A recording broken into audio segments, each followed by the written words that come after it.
Hi everyone, it's Peter Zellum's Griniflix Adventure Rate and welcome to another video.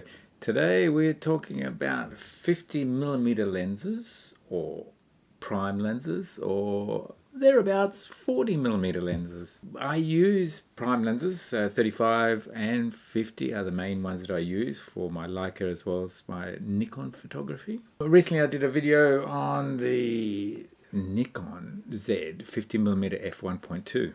Amazing lens. I'm using the 24-70 f4 Z lens right now for my filming.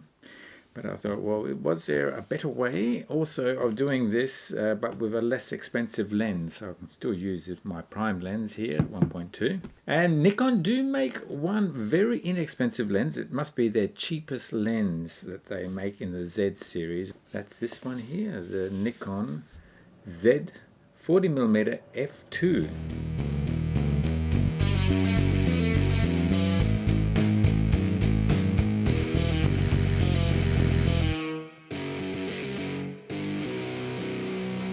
And you get the packaging and you get this lens. Well, is it any good? I suppose we're going to give a bit of a run for its money, both from a filming point of view, but also from a taking stills point of view. And I will use the 50mm f1.2.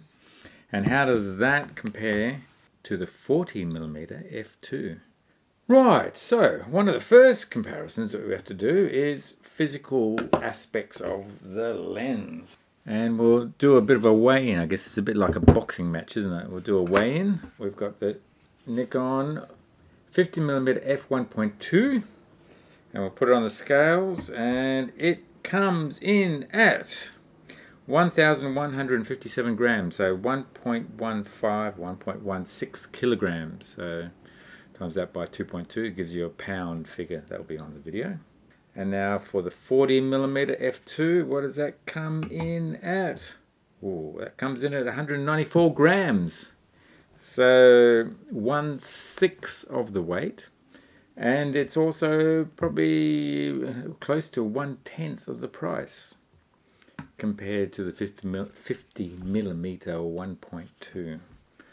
Alright, so that's the first comparison. Let's have a look at the next comparison. That is, how does it look on the camera for videoing? Okay, let's do that next. Shooting with a 40mm lens means that I've had to move the tripod a little bit, had to reposition the camera slightly, so that we can get roughly the same frame, but it is still a little bit wider. One of the first things I noticed when I actually changed the lens on the camera and took the lens cap off is that these S lenses have a metal base, whereas the little 40mm is definitely being built to a price. So the base on the lens is not metal, but it is plastic. And it is a really lightweight lens, and I guess that's all part of the process. So this is much more heavy duty, lots of glass, and hence why you need a really strong base to suit the mount of the camera. Alright, so the big test with this 40mm lens is what sort of depth of field you have, particularly when you're shooting at f2. So why don't we just get that lens to focus on some things, and some things might be, for example, that. How does that handle it? Does it give you a nice image, a shallow depth of field? And how does it come back to me? Is it good? And then back again. How extreme can it be? Assuming I've got enough light on here. And also like that. And then back again, back here. And then also back here, and like that. Like that. Enough depth of field for these sort of situations. And I'm shooting with the 50mm 1.2 right now, so that's going to give me a really shallow depth of field at 1.2. So that earlier clip was done with the 24-70 lens. That's this one here. I'll take the lens cap off. Voila! So this is quite a compact lens and very, very useful to say the least. So 24-70 f4. So, okay, well, let's see the physical aspects. So this is the 24-70 with the lens cap back on, with the lens back cap on in both cases, so at least we've got a comparison there. So that's what they look like. Okay, like that. Difference in size, quite a bit of difference. Also a difference in weight, so I'll just put the lens cap on. So the 24 to 70 is 550 grams. So that's roughly, this is twice as heavy as this little 40mm f2. That's it there. Now you can see that the iris is stopped down because it is electronic lens, which means there are no mechanical connections. It's all done electronically by fly-by-wire, I think they say. Continuing with the lens swapping and chopping and changing. So I'm back to the 24 to 70 lens, but I've set it at 40mm. So the same as this little one. And just, that's the black plastic lens mount that I was telling you about. So that's what the metal lens mount looks like. That's a black plastic one. You can see the difference. But you know, everything is electronic in there, so it doesn't matter if you change the focusing ring here, nothing changes inside until you connect to power. We're shooting at f4, so you may notice some difference in depth of field. So if you focus in on this lens, you can see the iris again. Or if I take the back off, make it a bit easier to see. Like so. Like so. How's that? With this lightweight lens, it means that it's when you put that on the Z6, it becomes a small form camera. Great for street photography. So now it's approaching that of my Leica cameras. M11 here with the 35mm Apple lens. And you can see it's not that much bigger. It was about the same size. Oops, do it this way. It's about the same size as the 35mm Apple Leica lens, which is pretty impressive. The Z6 body itself is about the same thickness, but just a little bit taller. So about that much taller. So it's actually a pretty compact unit once you start putting this lens on it. And I suspect it's also lighter than the Leica. Of course, that combination of the Z6 and this lens becomes a very attractive price. Also, that combination is probably 1/10 of the price compared to the Leica with the Apo 35. This is just for stills, of course, not video, whereas the Nikon is my video camera, basically. And occasionally I go out for stills. But now that I've got the 1.2 15mm, I suspect I'll be doing more stills as well with the Z6. But this is going to be my main video lens, I think, particularly when I'm out in the field on my adventure journeys out back Australia. This lens with that camera, great for videoing. I use the GoPro, of course, being more of an action camera, but it's good to have the GoPro plus that one with some decent audio. That should be a good combination, I think. Alright, well, we'll take out into the field, take some shots. This lens, see what sort of shots we can get.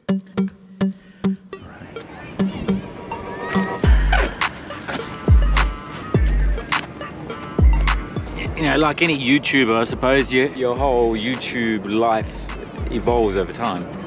And I found with my adventure travel was the small, compact cameras, indestructible, waterproof, go anywhere cameras seem to be the best fit for me, both taking still photography and also video, like the Nikon W300. There'll be a link there somewhere, a photograph. Nevertheless, you keep on trying new things. I've gone through numerous GoPro cameras. I'm filming with the GoPro 10 right now, but I've had the GoPro 3 and the GoPro 7 and the GoPro 9, and this is my 4th GoPro. And even the GoPros have their pros and cons. As you get to the higher levels of GoPro, like the GoPro 10, well, then they get better and better and better, so that's good. The way I packed my bag today was the GoPro 10. I got the Nikon Z6, and here it is, the 40mm f2 lens. You can see how small it is, it's so compact.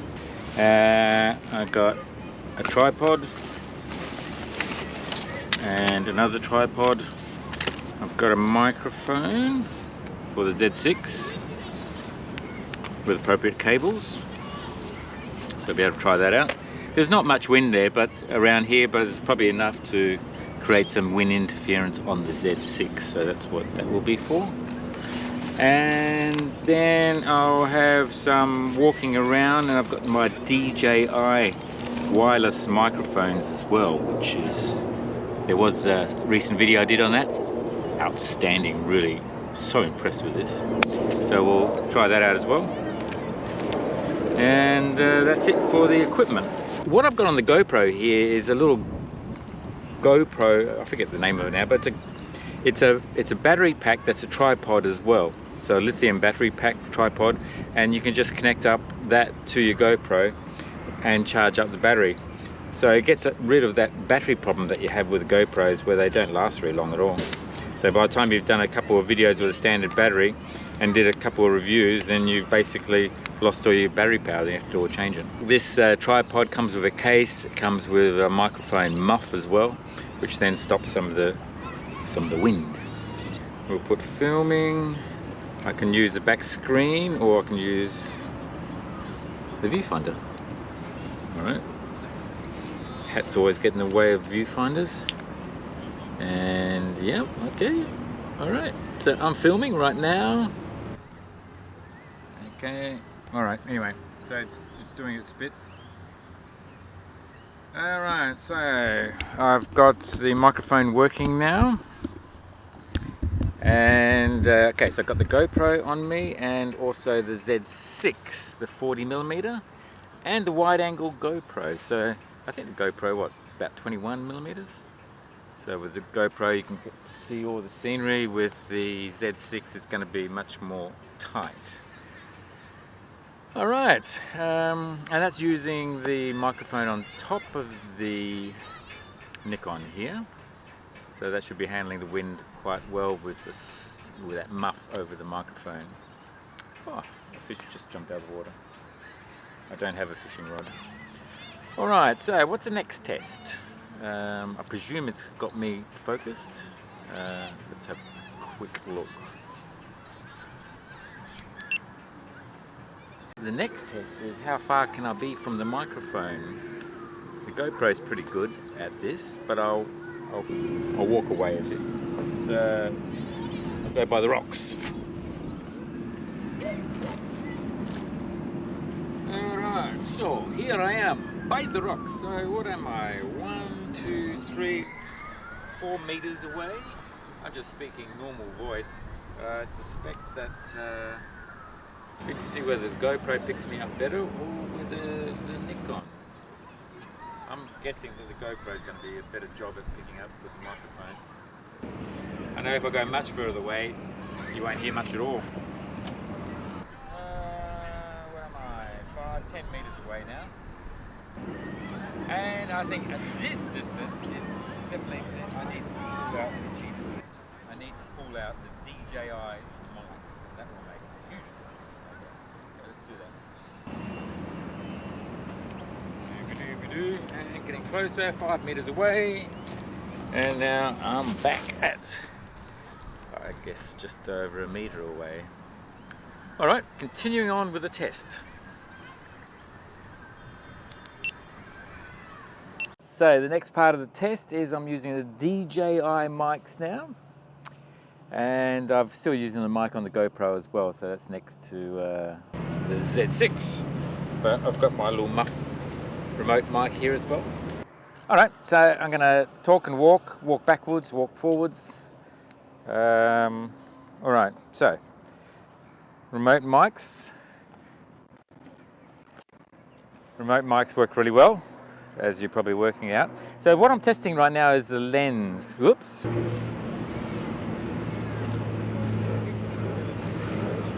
I presume because I'm so far away it's going to have everything in focus. But what I wanted to make sure was that if I am talking and I'm walking towards the camera. Is it adjusting the focus so that as I get closer, it's already working out that it's supposed to be filming me. And it's supposed to be giving me a shallow depth of field as I get closer to the camera, like about here. How's that? I'm looking at you, Mr. Z6 and Mr. GoPro there. All right, how's that? I guess the next thing is how well does it pick up all the ambient sounds that are around the place here. So we've got some seagulls flying around the place. We've got a dog walker with 1, 2, 3, 4, 5 dogs bouncing around the place. And one of them is a real big dog, and he came right up to me and almost knocked over all the cameras. It is a free park, everyone's got access here, so first in best dress and then suffer the consequences. Anyway. So we've got seagulls in the background. We've got a bit of harbour noise here and there. Occasionally there's a plane coming in. Kids playing in the background. Also, someone is trying out some dance moves in the park over there, so they've got the music going as well. But it's not very loud. I guess you won't be picking that up. What other sounds can you hear right now? There's not much wind, but there is a bit of wind. Can you see on the microphone here? The wind is doing its bit on the microphone. I presume it's not picking up any of the wind noise, but it should be at least picking up some of the ambient sounds that are around the place. That's important, particularly if you want to. Okay, here comes seagulls. Hello, seagulls. Going to fly past me? Seagulls? Nah, all the action's over there. Suppose I can grab the GoPro and capture the action. That's what we'll do. At least that way you can see what I'm seeing. We've got some seagulls. We've got quite a bit of wind now. And yep, all the seagulls are flying around the place. They seem to be around the trees over there. So that's the, oh, okay, we've got a seagull down there, bit of action. All right, well that's the whole point. I wanted to be able to get the sound, get the distant view, have the GoPro, get the close-up action, and that way I've got multiple camera angles and still get the audio both from the GoPro as well as from the Z6 through the DJI mics. Getting better all the time, which you would hope with YouTube videos. This handle that's charging up the GoPro is fantastic. It's probably the best invention for the GoPro, without a doubt. While we're on batteries, I might as well put in a plug for ITECHWORLD. ITECHWORLD provide lithium batteries, all sizes, from very small to very large to off-road batteries for your four-wheel drive, as well as for your home backup systems. So I've got a bunch of lithium batteries which I use for my four-wheel drive adventure tours, but inevitably you have to charge up your camera gear, so that's why I mention it here, because everything electronic these days, you need to charge everything up. So the good thing about the ITECHWORLD and the affiliate arrangements that I have with ITECHWORLD is that if you go to their website, or you give them a call, or you visit their shop, whatever, and you mention and you give them the discount code Adventure and 8, you're going to get another 5% discount on whatever discounts are running at the time, which is fantastic. I mean, if you consider how much you could possibly spend on lithium batteries, on solar panels and everything else like that, you know, I'd be up for a couple of $1,000, even after all the discounts. And if you get another 5% off that, that's $100. It's good work. Anyway, just thought I'd just mention it. There's website and also the discount code if that can help you. Anyway, on with the video. Now I'll take some video, other video, different locations, which I'll share with you. just so you can see what the 40mm lens picks up. All right, Mr. Seagull, see you later. All right, moving back to the camera. And I think that's probably the end of this scene.